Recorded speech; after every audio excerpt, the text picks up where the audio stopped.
The UK is in an unhappy space. What's going on? The Labour Party are bull, and they're just finding an excuse to put up taxes. Surely we've got to change this. Someone is lying.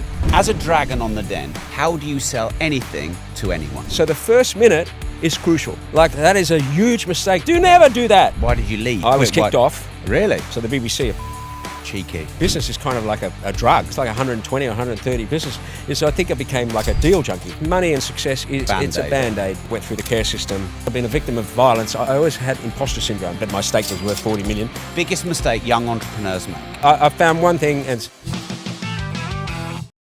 Richard, can you still make money in the UK with everything that's going on right now? I think it's getting harder. I'm a bit almost depressed about the startup world in the UK, to be blunt.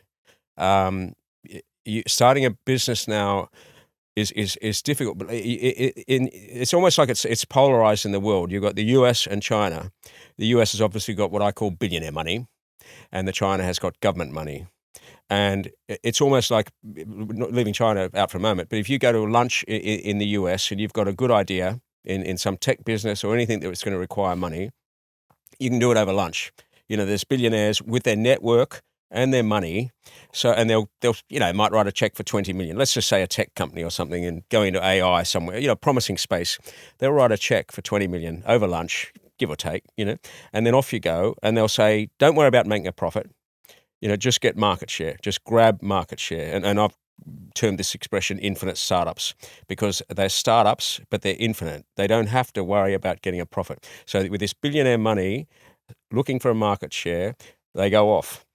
In the UK, if you start exactly the same business and you're trying to raise 5 million, it's a nightmare. I've had different companies, and you can go through 100 meetings. Wow. And they want to see the business plan, obviously, but they, if you're not making profits within 3 or 4 years, they lose interest. Then you're on another round of funding. And as someone who starts businesses, the valuation doesn't go up. So, you're hammered on that first 5 million. That's not a pleasant experience. That's why people don't want to do the first one. Right. And you're also under pressure to make money. And so it's gotten worse and worse and worse. So, I've seen that now with companies I'm involved with, those companies I'm talking to. Raising money in the UK is just becoming impossible for medium-sized businesses. And there was something I think it published in the newspapers a couple of weeks ago about funding for startups, medium-sized, 20 to 100 people sort of thing, has fallen to a 6-year low. It's falling. Now, I bet that's not falling in the US and the UK. China, where they've got government money, so they'll direct money in different ways through private enterprise, quasi-private enterprise. They'll direct money to the right place to compete in semiconductors or in software or anything like that. Whereas in the UK and probably other parts of Europe, you're in this middle bit, which is an unhappy space to be. So I'm actually finding it really pessimistic at the moment. Wow. And that's nothing to do with the government Really or changes in Really? governments. Really? Well, they could toss Really? some bones. The upside is at the cost of, the cost of labor, or the cost of smart people here, professional people, is a lot lower than, say, in the US. So if you want to hire a data scientist, I'm just focusing on tech, but it's the same across a lot of industries. You want to hire a data scientist, for example, it's a lot cheaper in the UK than it is in the US, almost to a factor of a half. Wow. So that might start to swing things in the right way, but that's only, then you're sort of competing almost like being an Asian country. You're competing on price, not on the environment, not on this, Because you want the best, don't you? Really, you want the quality, you want the best. Yeah, not just well, the so cheapest. you might find, because there's not a lot of stuff going on here at the moment. You might find US companies start to do things here because of the cost advantage. But in terms of funding, which is a big part of starting a business, because it always takes longer and costs more to get it going. Yeah. In terms of funding, the UK is in an unhappy space. So, Okay. sorry to start with such a negative. I think it's good to be realistic, because we can look at opportunities once we know where we're really at.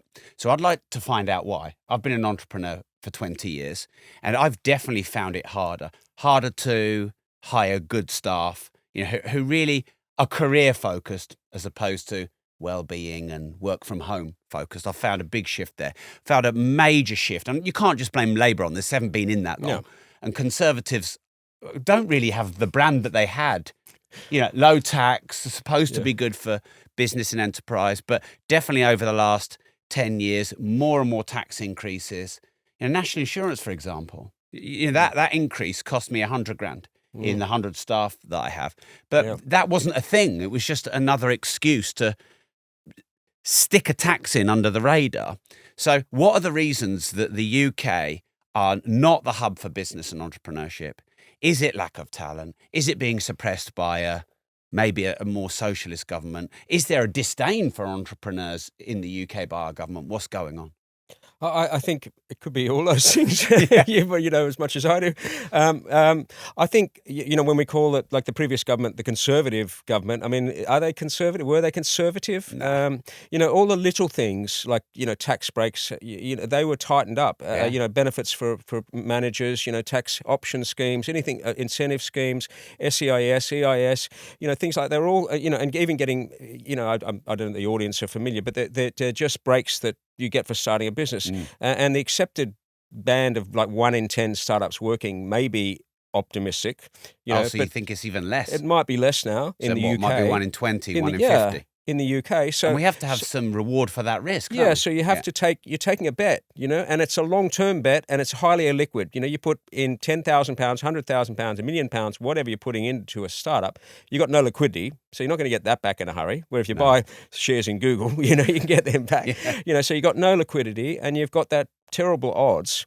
So all those things that change the odds, like tax breaks and things like that, have a big effect.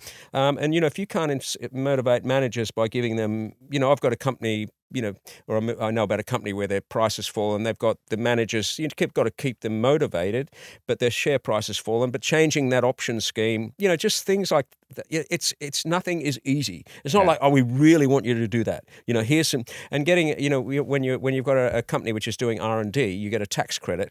So they're shutting that out, though. Yeah, well, you get a tax credit, which can be quite significant. So if you've got a tech company or a software company, you get a lot of that back from the government a year later. Yeah.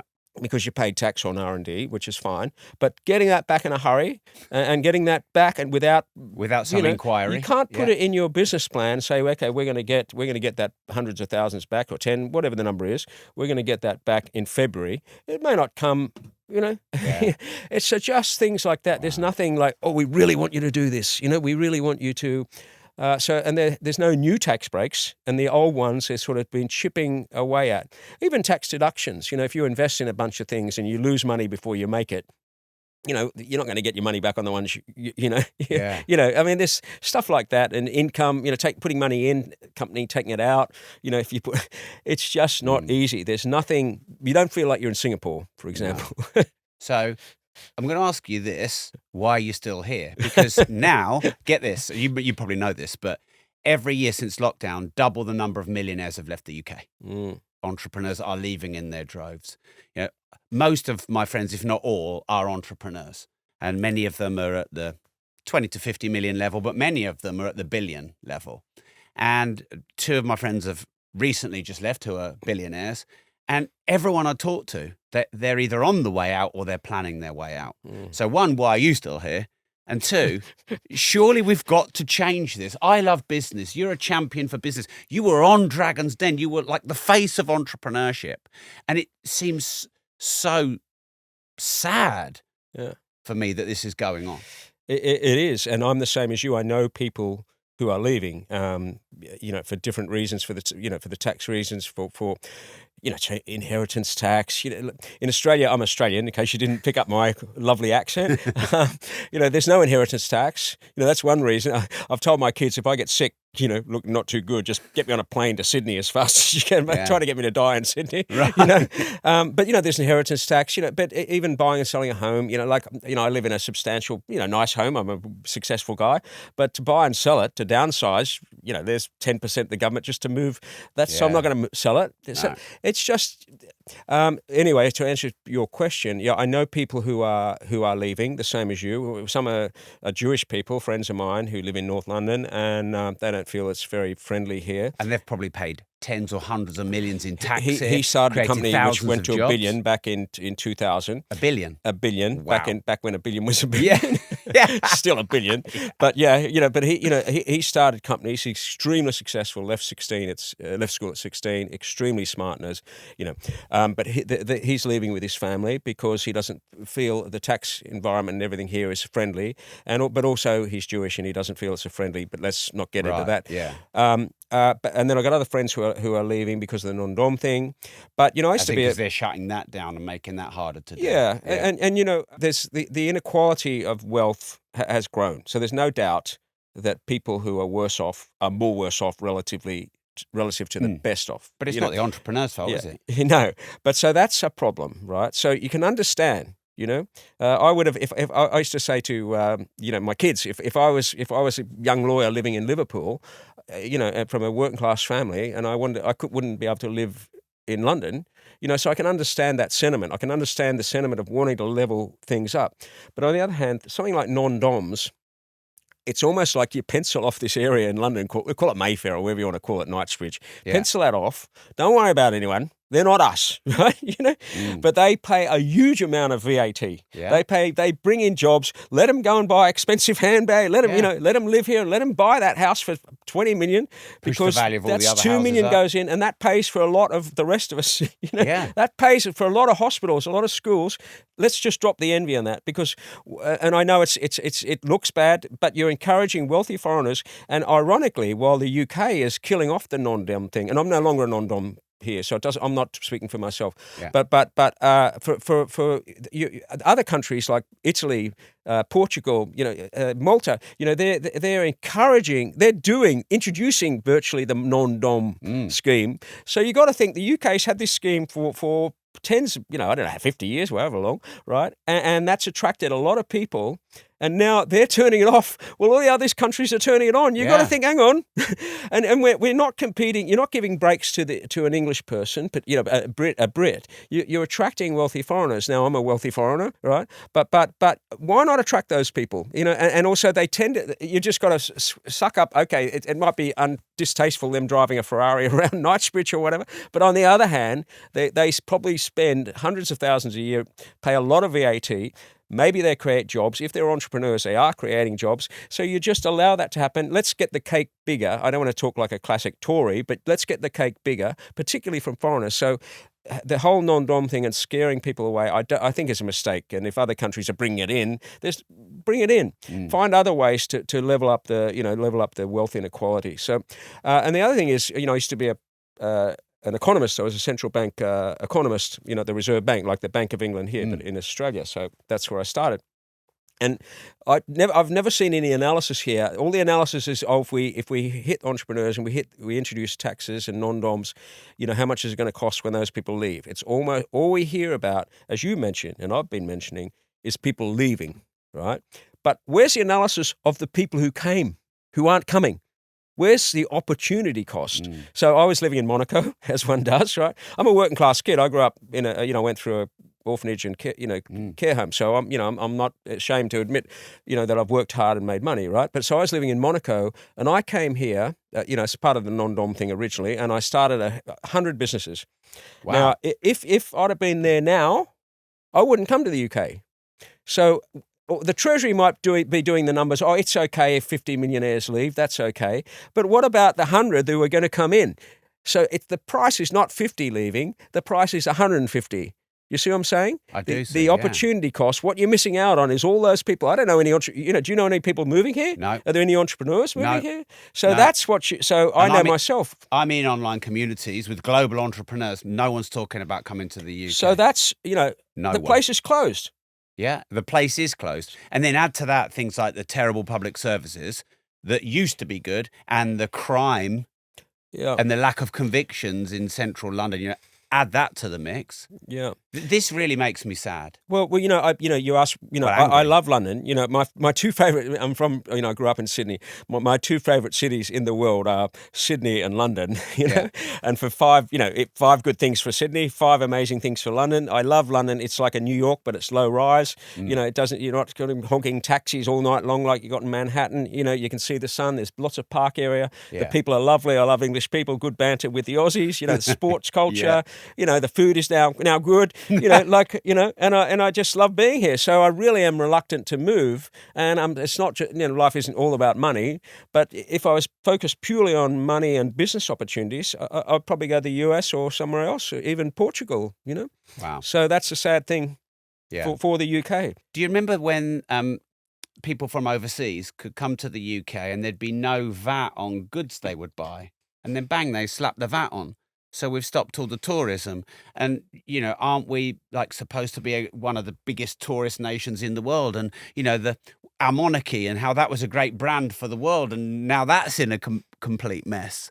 So one more final statement on what do we need to do to turn the UK around? I think, there were some GDP numbers the other day, and they're talking about growth didn't go up, right? And I mentioned I was an economist before, right? And growth didn't go up much, right?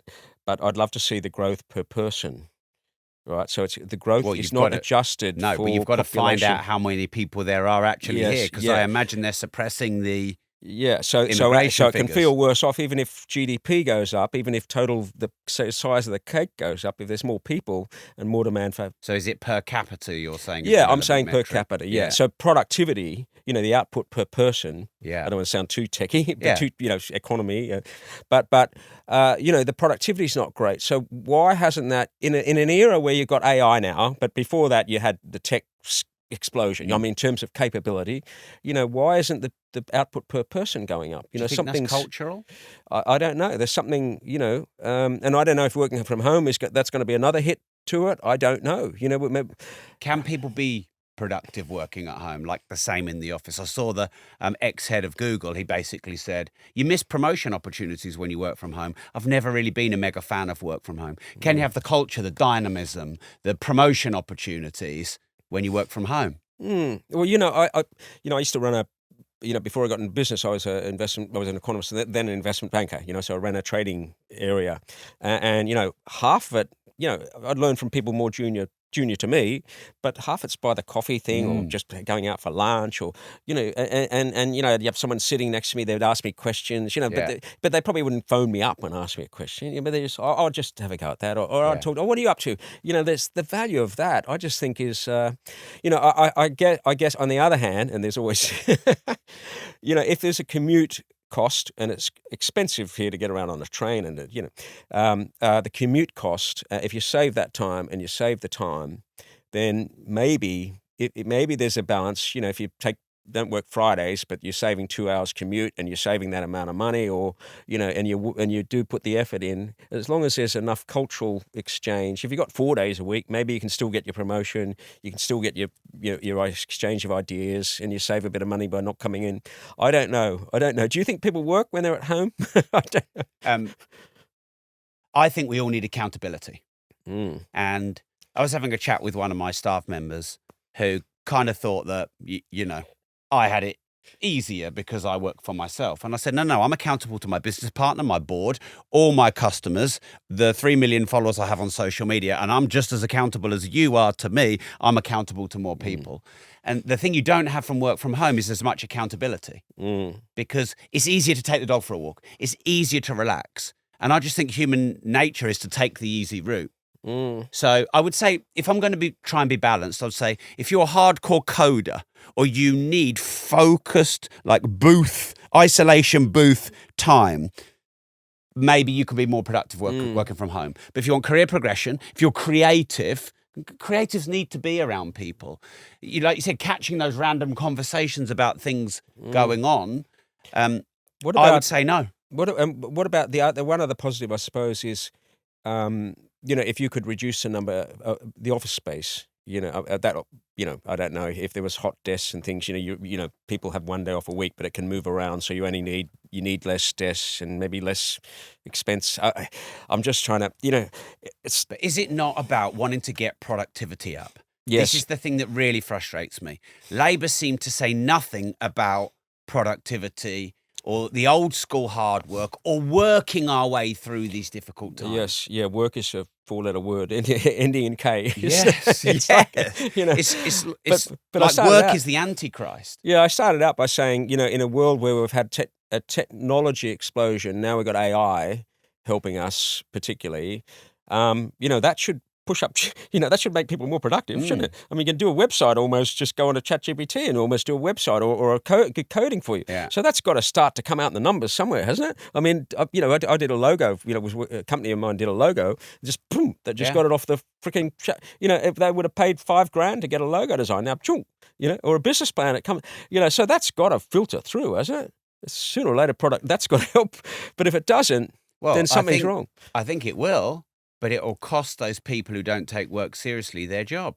Yeah. Because if it can do their job for them, why are you going to keep them? If you know Labour are going to be banging up national insurance for the employer, what you can do is go, well, why do I want to employ loads more people? Yeah, we're venturing onto AI. I mean, maybe all this conversation will be surpassed by what's going to happen within the next 5 years when a lot of things are redefined. So maybe all this tinkering that we're talking about, productivity, maybe it's just going to be half the white collar work won't be needed. Yeah. I mean, I don't know. And people should be scared about that. I believe they should be scared about what Labour are trying to do, and I believe they should be scared about their jobs and do something about it. Yeah, I don't know. Is there anything? Has Labour done anything? We probably don't want to go too political, I suppose, but I don't know. Has Labour done anything? Has Labour done anything anti-business, particularly? They may not be doing anything pro-business, but their main tax grab in the recent budget was national insurance for the employer. Yes, yeah. So that's pretty anti-business. And if you look at the balanced reporting afterwards, now you've had some time after, like on balanced publications that take both sides, everyone seems to agree it would have been better being spread on income for the employer and the employee, but they couldn't do that because they said they weren't going to tax the workers.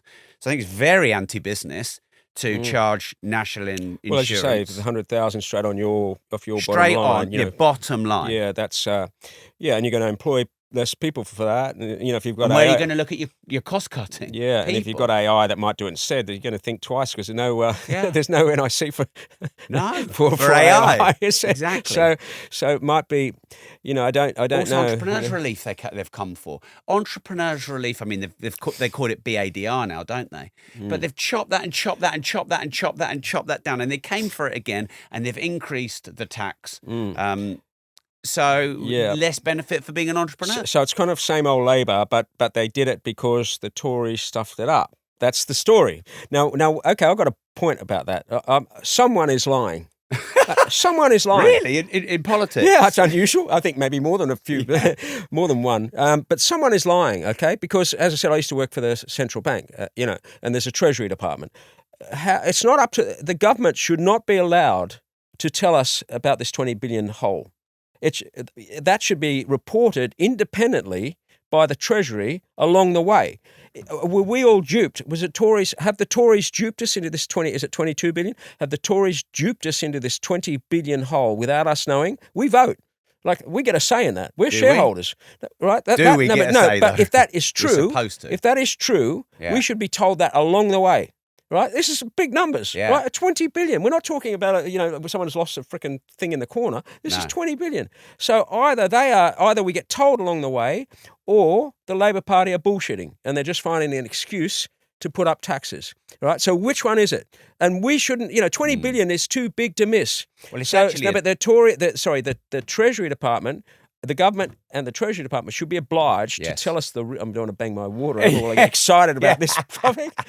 But they should be obliged to tell us the real number in real time. A 6 monthly update. Like they know. How can the Treasury Department?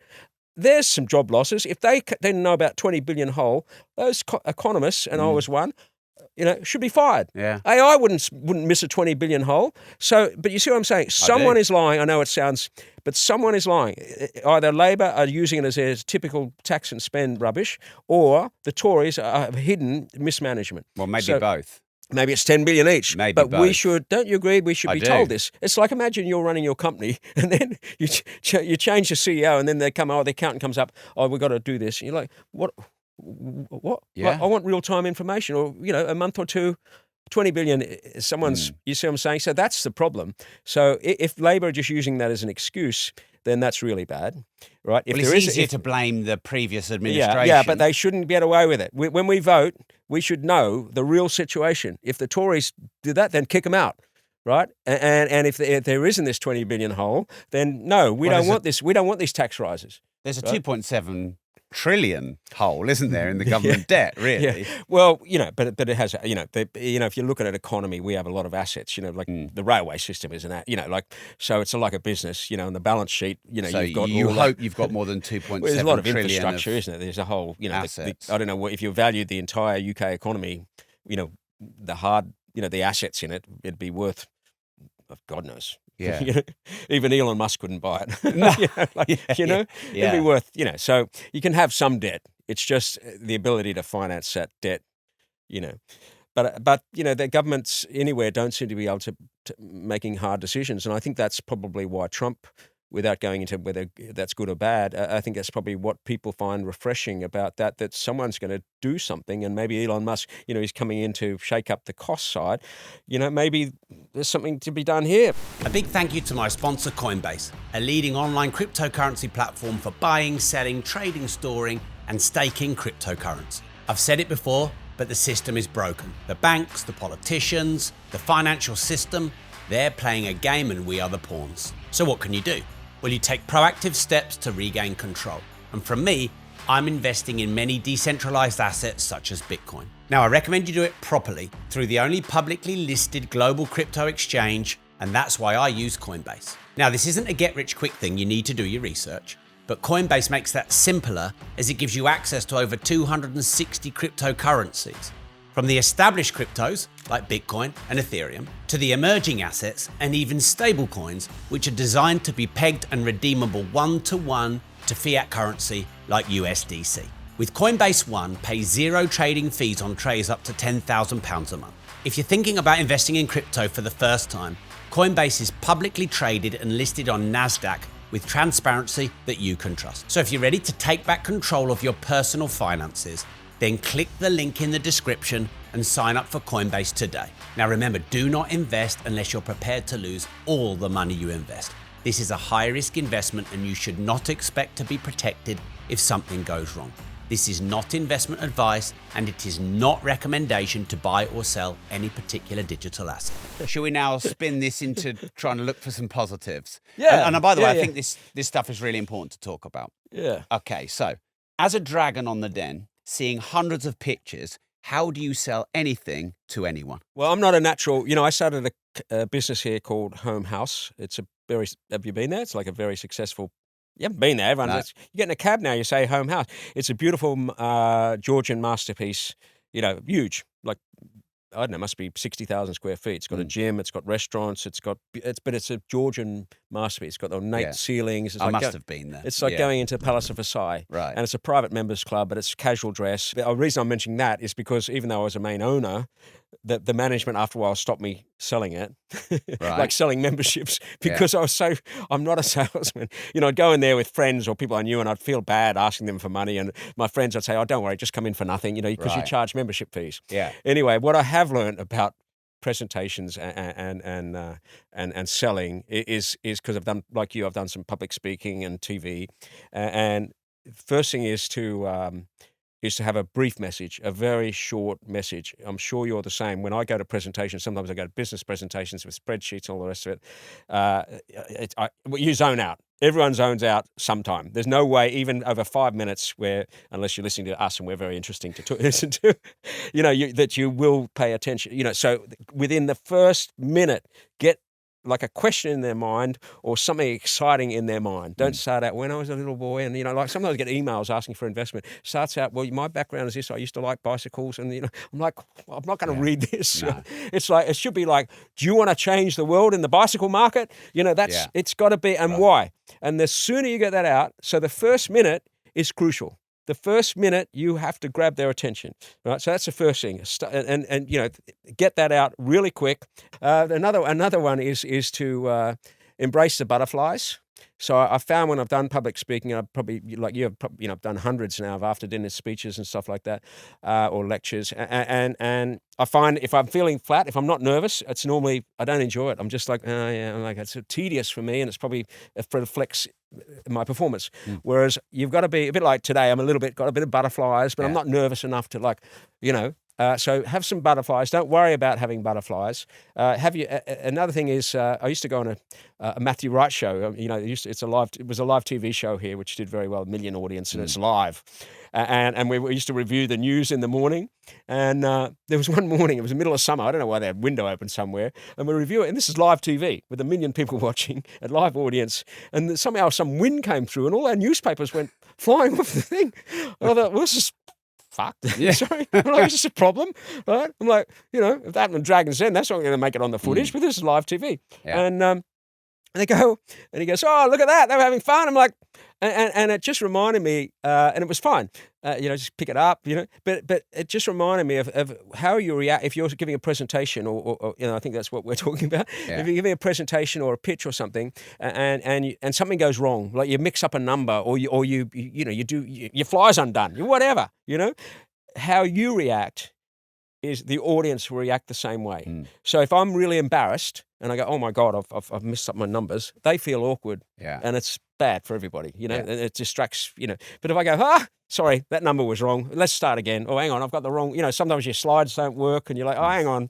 And they're fine as long, but if you're like, oh no, so they react like you do. Right. And then another thing is probably to animate yourself, because it tends to, even just standing up, I'm not a big guy, but if you're standing up in front of, particularly in a big audience, you've got to be more animated and speak maybe a little bit more forcefully or loudly than you normally would, or use your hands. Well, you've got to be a bit more expressive. You can't just stand like as if we were doing a one-on-one. Yeah. If we were doing one-on-one, I wouldn't necessarily be, but you've got to be like that. So that's probably another thing. And when you're giving a pitch, I think as well, don't put frickin' words or numbers on the screen. Like, that is a huge mistake. That will kill your presentation. Wow. Right? The number of times that they go up and they start talking about these numbers, everybody, and me included, is like, what's that number? Okay, what's that say? Right? So you're not listening to the guy. No one can do, I'm a chess player. I can play multiple games of chess at the same time, but I cannot listen and look at this, right? So that's killed. Never do that, right? Yeah. Maybe one word, let's go back what we're talking about, bicycles. Bike. Yeah. Don't have in 1652 the number of bikes was this and the number of that and that. And like our graph is going to do that, and year 4 we're going to do that. I haven't got a clue what he's saying. Or if I do, I'm like, why is that there? And it's just horrible. Yeah. So no, put pictures up. What I do when I give a presentation is put pictures up.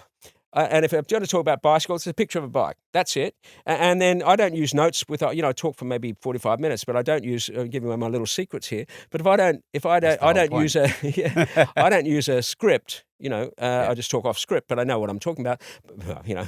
I think I do. But I put up this, and I go through, because I've had 100 businesses. I've got a lot of different ones I can talk about, and I've done enough speaking that I know which ones are easy to talk about or which ones people like to hear about versus the ones which are too hard to tell. Yeah. Anyway, so I will have a picture of whatever I'm talking about if it was bicycles, and then in the corner, which means nothing to anyone, I might have a little picture of the next slide. As your own prompt. As my own prompt. Next, so if the next thing I was going to talk about was bubble gum, my bubble gum business, I've got a little picture of maybe a bubble gum, or I may even just have a little B. Yeah. Or a BB for bubble gum, BG. Yeah. Right? I might even have BG, which means nothing to anyone. It's not going to just. And then I go, okay, that's what I talk about next. Yeah. And so, because sometimes in the middle of it, you might go. So I use pictures. So that's a big no-no. I would emphasize: do not put numbers up on the screen. Yeah. Put pictures and maybe little prompts for yourself, and don't read a speech. That's a killer. Yeah. But apart from actually selling something, I don't know, enticing someone into, that's a sort of salesmanship. But in terms of pictures, they are very useful tips that I've learned from experience. Yeah. So I find them useful. Thank you. That was great. And what about the best pitch you've ever seen on Dragon's Den? Funnily, I did Reggae Sauce. You did, Levi. Yeah, he's been Levi. On the show. Yeah. Has he been on your show? Yeah, years ago. Yeah. It's funny. I backed him, and he's more famous than I am. Yeah.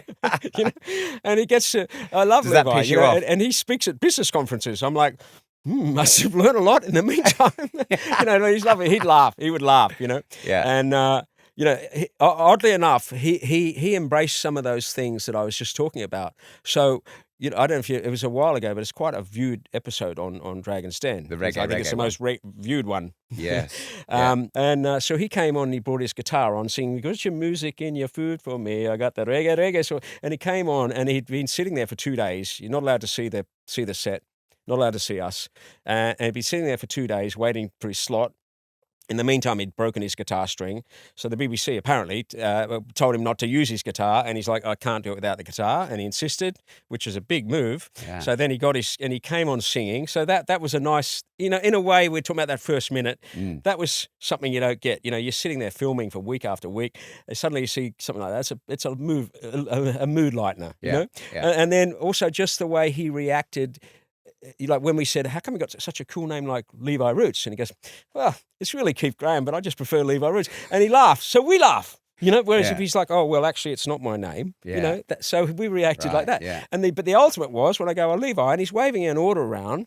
So again, I've got no idea how many, and I'm pointing as if he's over there. But, I've got no idea how much sauce he sells. But, you know as well as I do, when an order, a verification that a product will sell is very valuable. Yeah. Right? So if you come on, "I've got an order," like, I don't know anything about sauce. If someone serious is going to buy it, that gives me a lot of comfort.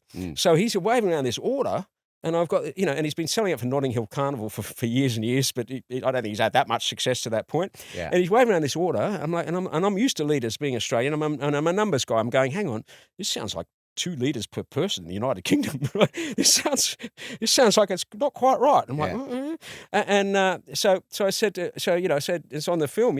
I said, "Oh, Levi, I think you're out by a factor of 1,000 to 1 on your numbers, right?" Now this is the epitome of what I was talking about before. Levi, when something like that happened, and that's probably the biggest mistake I ever saw on the den. Right? When something like that happens, normally it would be okay. Levi'd be, whoever it was, would start shaking and like like embarrassed as hell, right? That's obviously the end of that, right? And then off, get up, stop wasting my time. Peter would get stuck right into him, like just get off, and he's just like, "Oh yeah. Any other questions?" I'm like, who is this? Who is this guy, right? And as I say, reacting like that made us react like that. Right. So instead of Peter or whoever going, "You're an idiot," we go, "He obviously doesn't care, so why should we?" Yeah. But it was around about that time. So to me, that was by accident, an amazing presentation because he did everything right. He had presentation. He gave out the sauce to each of us to try. Yeah. But even then, that doesn't mean much. I'd have to have blind tasting, to do it like a wine tasting. I'd want to have 10 different sauces. I don't know what they taste like, and taste that. So even that, but Duncan was out straight away because he doesn't like it anyway.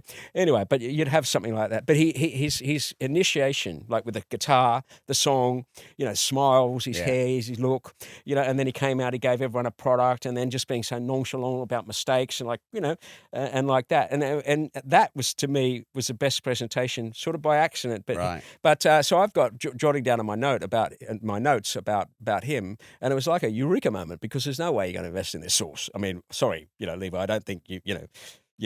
But I'm like, the product is not the sauce. The product is this guy. This guy's the product. Everyone love him. How can you not love Levi? And also, this is going to be shown for 15 minutes on BBC, primetime TV with 5 million people watching.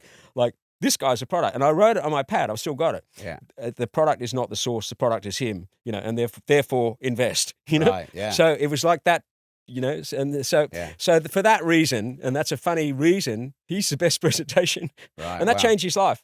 It did. And it's interesting that he probably made the biggest mess up of numbers on the entire show to get it out by a factor of 1,000. Yeah.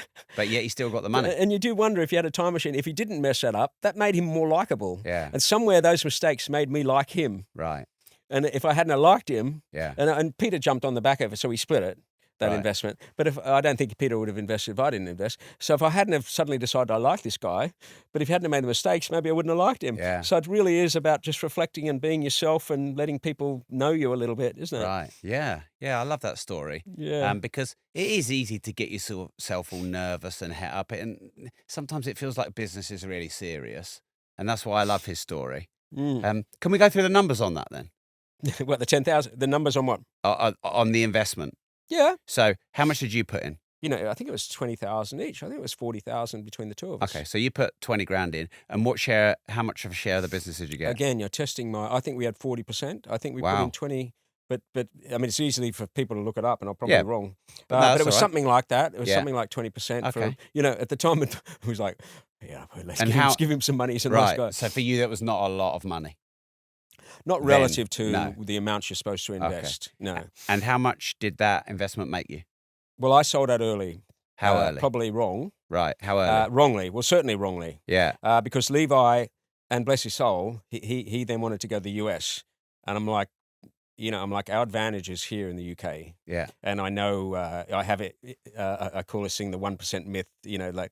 When they think they take 1% of the market. Yeah, you can get you can sell one Chinese one toothbrush to every Chinese, the 1% myth. And I thought, okay, if we can just sell one bit of sauce to every one.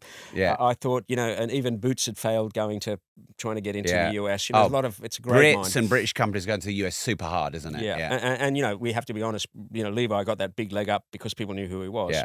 So for that reason, I'm out. Right. Now, for that reason, I sold out. And I probably shouldn't say because it's probably company confidential, but it was a nice return. But you got a good X return. Very a big X a return? big X, yeah. If I could get that X on everything, I'd be Right. out there doing X's. So was it more than 10X? I can't say, but you got the idea. Okay, right. Yeah, because then the next question is, was it more than 15? I've got kids. I'll stop. Was it more than 10X? Yeah, I'll stop. yeah. Okay, great. So, because 10X is, I guess, a big return. What was the biggest deal you did in the den? Reggae was his biggest. Put it this way, it paid for all my others. Right. And I made a profit out of Dragon's Den, if you want to look at it that way. Right. And that one paid for all the others. Yes. So did all the others lose? I think they did. Yeah. Yes, they did. Yeah. Wow. Yeah. So you just said one no. didn't proceed, and just for the avoidance of doubt, Yeah. the one that didn't proceed had nothing to do with me. I tried to get it. It was bad for me that it didn't proceed. Yeah. But And one thing I will say fell about down negotiating afterwards. Is that what you mean? yeah, I gave them a lot of help, and then they pulled out. Right. And also, you're always at the risk of people coming on for publicity and then Right. just getting the investment and then not taking it. Because they want to get an investment offer. Because so they go and use it as leverage somewhere else. there was criticism in the newspapers about deals not getting done, but the rate of deals getting done was very typical for reaching. If you and I reach an agreement now on some business that I've got or whatever, then when you look at it, oh no, it's not quite what I thought, Yeah. or and I did one on Dragon's Den where a young guy, I don't think it was his fault. I asked him if he had a patent. He said he had a patent. I asked him if he had any debt. He had no debt, and I asked him if he had stock. And in each of those three cases, he gave the wrong answer. So when I Right. went to invest, there isn't a patent, and there isn't stock, and then he owes money. I'm like, well, it's not the deal. And also, as we were saying before, you do get some people who come in, want to do a deal for investment to get the 15 minutes on the show, but then with that fame, they can drop out and get a higher price elsewhere. Wow. Cheeky. Yes. So Cheeky. but I think the rate of given you don't have those benefits that we talked about, being able to Google something or being able to research the person or the product, the rate is the rate of getting deals done or success is pretty good. Yeah. Because you don't have much to go on. You're sitting there, you got maybe 20 minutes or to make a decision about investing in someone. Yeah. And why did you leave? Did you leave? Did you? I quit? was kicked off. Really? Unceremonious. No, it was kicked off nicely, but Why? which was, and then all the press. There was press speculation. I mean, I don't really want to. I don't want to. I don't. It was a very good experience for me. I really enjoyed it. But they're. But because they wanted to racially rebalance the show, and they brought on James Caan, and that was a newspaper speculation. I mean, it was a bit of a surprise. I've got no idea, and I don't want to. I'm not saying that's true. I'm just saying that was speculation. Yeah. I mean, I was surprised because I was told I was the most popular dragon, Right. and that I had. Oddly enough, I was making so many offers. I was determined to make offers, even if it was a long way away from what they wanted, because I wanted, there was a price for something, but it may not be what you want. Yeah. So I was making a lot of offers, and they were very happy with me. So I was surprised. So I don't. The story about the rebalancing might make sense, but in it's a long time ago, and I'm like, it was only good for me. Yeah. I always had that. Talking about business it's like being like an artist. If you I don't know if you ever feel the same, but okay, if you not that I'm a painter, but if you painted something, saying that you're good at it, like saying you're good at business is it's a moving. thing. Like, Yeah. it's not, I never felt, I always had imposter syndrome. I'm Really? like, I'm giving my opinion, but what do I know? So you've had 100 companies Yes. and you still feel imposter syndrome. Yeah. And don't you find it elusive? There's no there's no, I never get, so that's, obviously, there's sort of rules of thumb strategies in my book, not to hire, not to spend too much. But, when I was on Dragons, I'd go in a restaurant and the owner would come up and say, oh, can you give me some suggestions about my business? I'm like, you know way more about your business than I do. I'll never know, but also because of my background, I had a tough childhood, I always had that imposter syndrome anyway. So I never felt that comfortable about sitting there in my chair and saying, that's a good business, that's a bad business.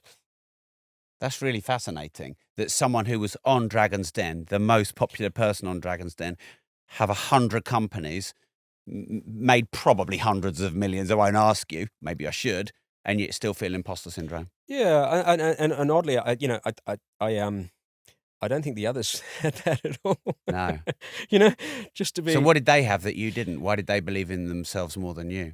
I went through the care system and, I was in an orphanage for a while, taken away from my parents. So it was quite traumatic. At what age were you taken away? When I was 3.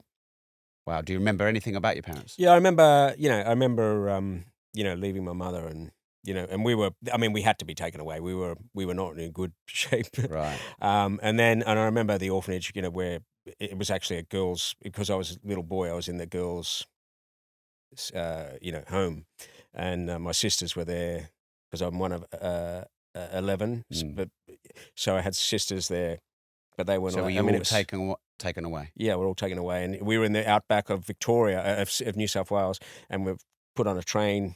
Wow. I spent the night in the hospital. They took us from my mother.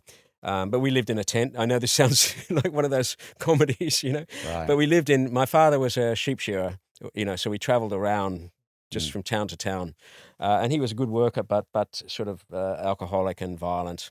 But he wasn't, and we just had so many children. I mean, 11 kids, and we didn't have a home. So we lived in 2 tents and in a truck, and we'd drive around.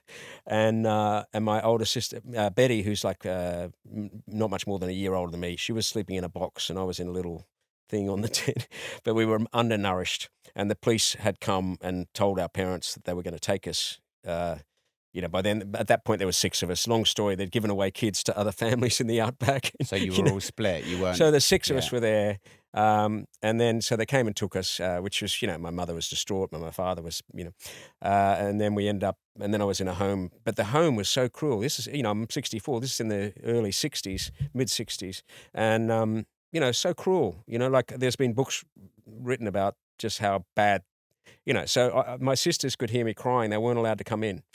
Like who would do that? Yeah. Like, that doesn't sound like but when I think of it, sometimes that's sort of, imagine them, imagine me. Yeah. Like you're just taken away from your mother, and you can't see each other. I feel sorry for that little boy. I didn't know that. I kind of remember, the feelings of it all. But when my sisters told me that, it really made me freaking. Who would do that? But that's a nice thing that you can feel sorry for that little boy. Yeah. Because I think a lot of people can't have that connection with their childhood, can they? Because my therapist has been, not seen her recently, but she kept trying to get me to love that little boy, and I found it so fucking hard. I just couldn't do that. There was so much shame. Really? Yeah, just so much shame. But you learned to love that version. Well, I feel, version of well, you. part of me, because I got children. When I had my son, my first child, I remember thinking, and by then I was 30, early 30s, and when he was like, I kind of forgave myself. When I had him, I'm like, and he was like 2, and like a battered wife, you might be the same thing. Like a battered wife who blames themselves. Yeah. Victims who blame themselves. And So did you blame yourself? So to deep that down, point? I'd blame myself. Like, I know it sounds absolutely ridiculous, But it's common, I think. That's Yeah. what I'm saying. So Blame yourself for the rejection from your parents. yeah. So I thought I'd done something wrong. Like, Yeah. obviously, you asked me I did something wrong. Of course, I didn't do anything. No, wrong. you were But 3. I had all the emotion, Yes. and the belief, and the guilt of someone who'd done something wrong. And so do you think this is where the imposter syndrome still stays So with you? and you think you're shit. I Are mean, you really but think how many hundreds of millions do you have No, to but make it's not to just prove? money, but money. Okay, No, we'll or get to 100 that. successful companies. Yeah, but and then because I was traumatized by that, And then I came out and I didn't speak. I didn't really talk that much till I was 10. And then I was put in special learning classes and I was told I was stupid. I'm basically told to my face that I was stupid and I was doing really badly. You had that with your teachers, didn't you? They were. Sort of my foster father was just telling me stupid the whole time. Right. So the foster home, it was no refuge for me. I missed my sisters. Like all the way, I just wanted to be rescued by my mother. So, but being, I knew I was in a special class, Right. and I had friends who were like they were all, in that class. But I knew I was in special learning. I knew I had problems. So it didn't. So I just felt, stupid, and I had all the whatever the emotion or the feeling of the belief of someone who was responsible for that, and that I was stupid. Wow. And so, but when I had my son, you get this little boy, and he's perfect. Yeah. Like any 1-year-old is. Yeah. They're perfect, especially when you're the parent. They're perfect, right? Yeah. And I'm like, and it really dawned on me, like with Levi Roots, it's like I couldn't have done anything wrong. Like I know it sounds obvious, and it is obvious, but it hit me like, what would he ever do that I would send him off to a orphanage? What would he ever do? Yeah. I'm like, I can't. Like it really hit, so then I sort of started, and it wasn't just overnight, but it was a slow. That I realized that you don't have to feel like that, but I still don't have amazing self-esteem or and success. Money and success. It's a Band-Aid. And you can pull away that Band-Aid. It's an onion, as people say. Yeah. I used to say to girlfriends, "Watch out, I'm an onion. I've got lots of layers, and I can make you cry." Jokingly. Yeah. Jokingly. But money and success. It's a Band-Aid. Yeah. But and also when you get recognition for other people for those things. Like I think I'm lucky I did this, lucky I did that, like I have good fortune, I worked hard, but I don't think I deserve this. Suddenly I'm on TV and people adore you and they trust every word you say about their restaurant. You're like, I don't deserve that. So, but to me, I'm more surprised by people who don't feel like that. So I agree with you. For example, all the information in the universe, I know nothing. But I mentor hundreds of thousands of entrepreneurs. And if I said that, none of them are going to learn from me. And I also know, whilst in the whole grand scheme of the universe, I know nothing, and I humbleize myself to that. In terms of business and entrepreneurship, from someone who was broke in his 20s in debt, I actually have got a pretty good track record, and I've got some good results. And I do know a thing or two. And I can also learn from people like you who've got more experience. So there's nothing wrong with owning a bit that you know a bit. Well, having said that, I'm going to go back to my book, but I put for some reason it's 47 strategies. I do have. There's mostly stories like the ones we've been talking about, but strategies. I do put strategies that I've learned. There's this section on strategies. So having said that, I have distilled it into strategies. So while I say I don't, I guess there's strategy. I have these strategies, which I see people breaking, so I can understand. Yeah. Again, it's a bit of imposter syndrome. I shouldn't feel like that, but when all the evidence says I should be able to advise someone, but on the other hand, and you still do it because you write books. And on the other hand, I still feel like I think this is right. Yeah, but that's from your childhood. Probably, yes. Yeah. And you said that, because I really want to drill into this. You said that success and money, it's a Band-Aid.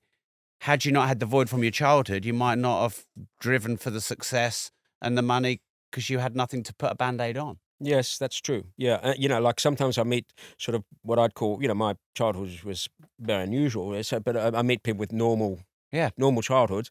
And there's no motivation. And I'm like, God, I'd be the laziest bastard on the planet. Like, like you've got a nice home and wherever, and you're like, your parents are doing this. Like, like, well, I wouldn't have. So when you don't have a choice, you don't have a choice. So I don't know if I was motivated. I just didn't have a choice. When you're in the care system, when you leave at 18, I had to leave the foster home at 18.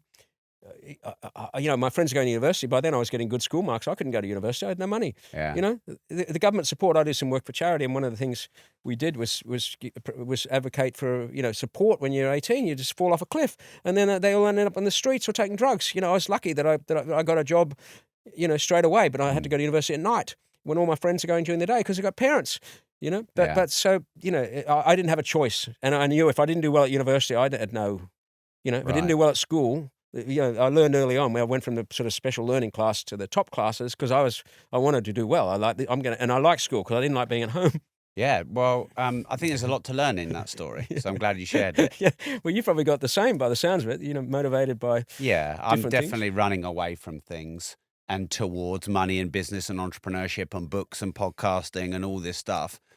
Part of it is running towards what I want to achieve, but a big part of it is running away from stuff that happened when I was young. And I used to hate all that stuff I was running away from about myself, and I used to just hate myself. And then I suppose, when you get some external validation and you get some actual results as well as just words, you're like, oh, okay, I can turn this into something productive.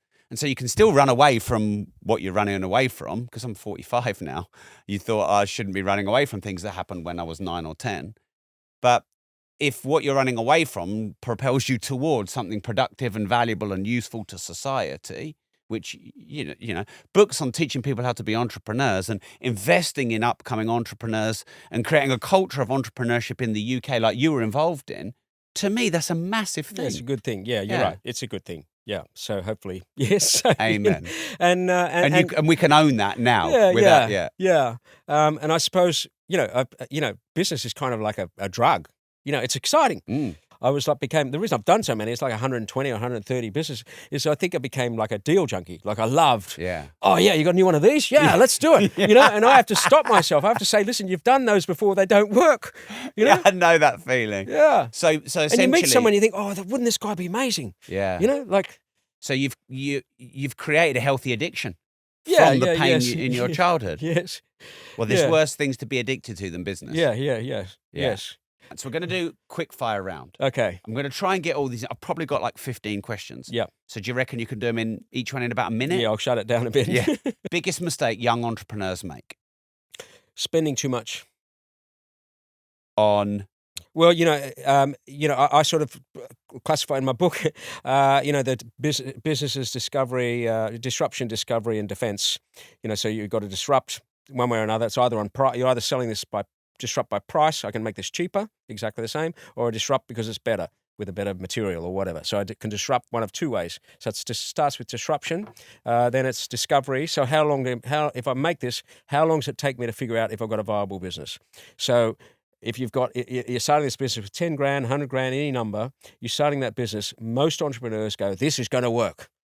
And they go and order stock and they spend money on logos. Right. They might have an office. They get their business cards. They get, and they spend all the money and then it takes longer. Like a house renovation, it costs twice as much. Takes twice as long. So they run out of money, and they run out of money before discovery. This may be a good idea. Right, but they don't have you've enough got a certain amount of money to find out if it's a good idea.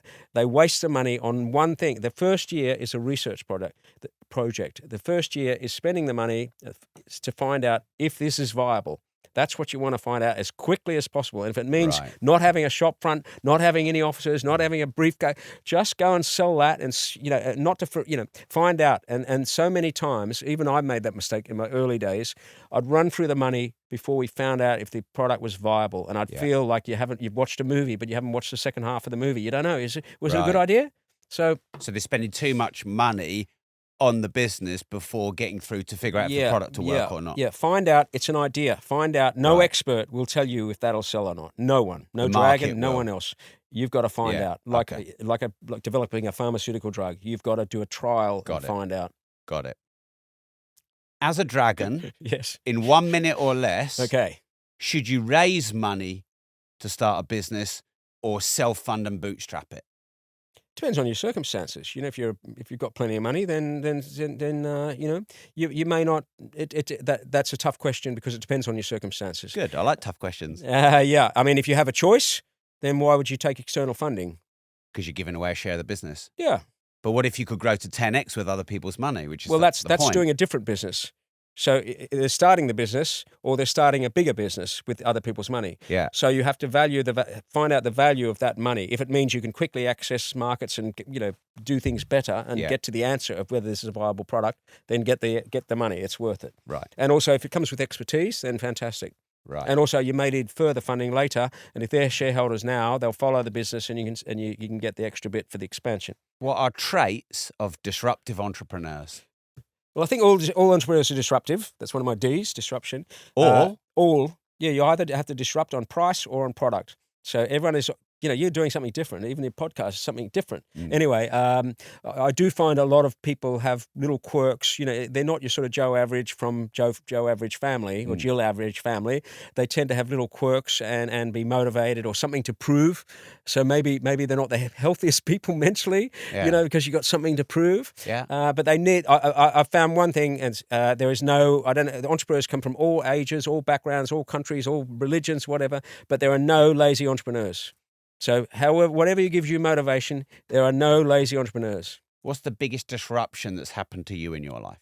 Well, obviously, being thrown in the care system at 3 years old was disruption. Going into investment banking, from stopping being an economist and going into investment banking, which I was good at, that was a big disruption. Taking a chance, I left the government sector and went into private sector, and did well. What's the biggest risk you've ever taken? Probably that. Yeah. Yeah. Okay. And when you don't have a family, like salary is important. I took a pay cut to go in the private sector. Right. So that's felt really risky at the time. Yeah. Wow. What's your biggest failure or regret?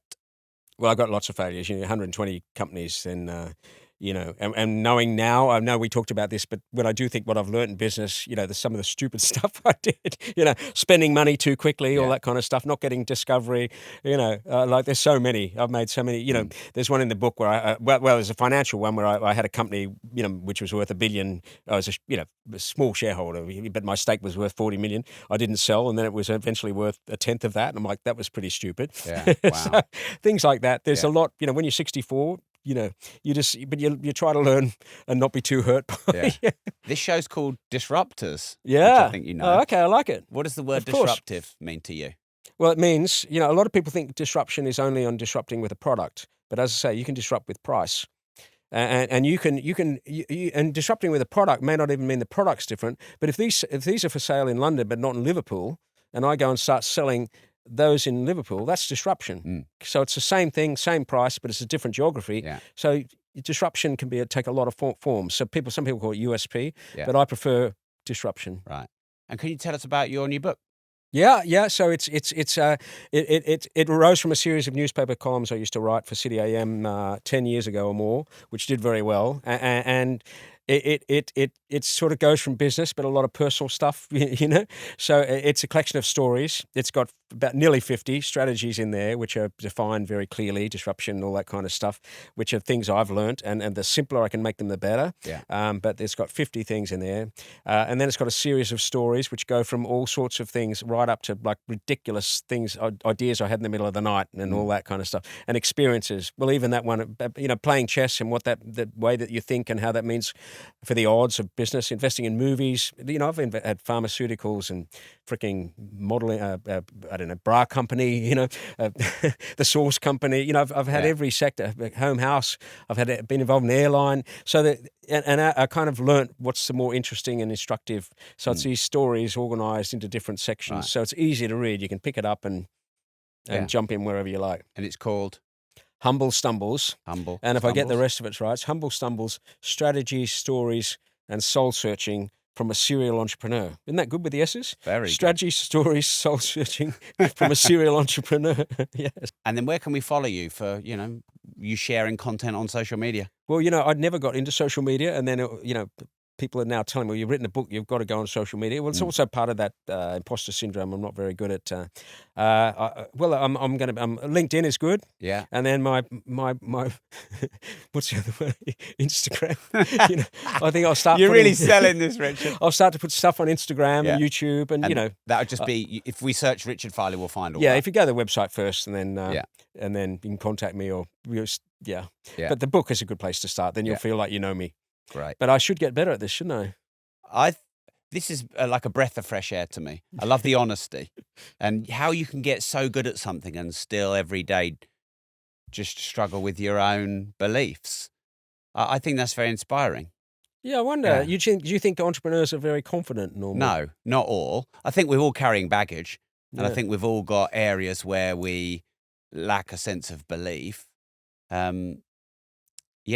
Yeah, that's interesting. Huh? I do write that I am an optimist. Funnily enough, I know what we talked about, but it's in the book as well. But being slightly optimistic is very good. I like the way you said slightly Yeah, optimistic. you can't be unrealistic No, where you think these are going to sell by the zillions. That's fantasist. Yeah, fantasist. But being slightly, which for an economist is funny because optimism means you're making a mistake. Yes. It means you're over-calculating the odds. Yes. The true odds, you roll a dice, an optimist thinks they're going to get 3.5. Yeah. Right? They don't think 3. They think, whatever the average is. Sorry, they think they're going to get a 4. You know what I mean? So Yeah, I they do, think above the average, Right. whereas it's technically wrong. So an economist would say, you should lose out of that. You're making a mistake.